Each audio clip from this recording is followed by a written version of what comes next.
В един летен ден на полянката дошли 3 приятелки насекоми – Пчеличка, Калинка и Пеперуда. Те обичали слънчевите дни, защото това им давало време за игра сред цветята, но и също така да си похапнат сладък нектар от цветчетата. Къщичките на всички им били наблизо. Пчеличката живеела в кошара, Калинката спяла вечер в лалето, а Пеперудката между листата на ето този храст. Докато те се гонили и криели сред цветята, дошли облаци, от които всеки момент щяло да завали дъжд. Огледали се къде да се скрият и в този момент започнали да падат първите капки дъжд.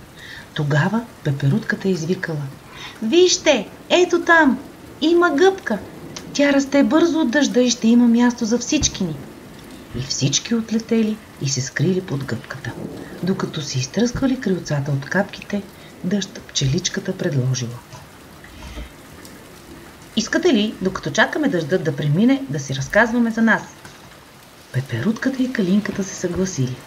Първа започнала Пчеличката: „Пчеличките живеят в кошери. Храним се с нектар от цветята, но работата ни е много важна. Събираме от цветята нектара и правим мед, който е много полезен и вкусен. Имаме жило и когато се почувстваме застрашени, се защитаваме с него. Също така, докато събираме нектара, ние опрашваме растенията. По този начин им помагаме да се размножават.“ „Сега съм аз, казала Пеперудката. „И ние също като вас, пчеличките, се храним от цветовете на растенията.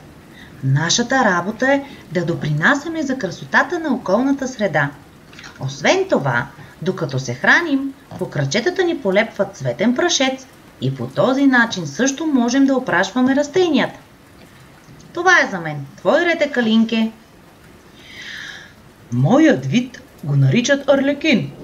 Имаме 7 черни точки на червените си крилца.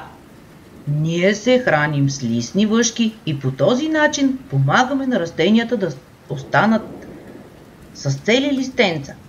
Рядко кацаме върху цветния прашец, но като кацнем, също по крачетата ни полепва и по този начин помагаме на вас за опрашването на растенията.“ Пчеличката: „Вижте, докато разказвахме, дъждът е спрял. Слънцето отново грее. Вече можем да излезем и да поиграем.“ И 3 насекоми наново литнаха и започнаха играта сред красивите цветя на полянката.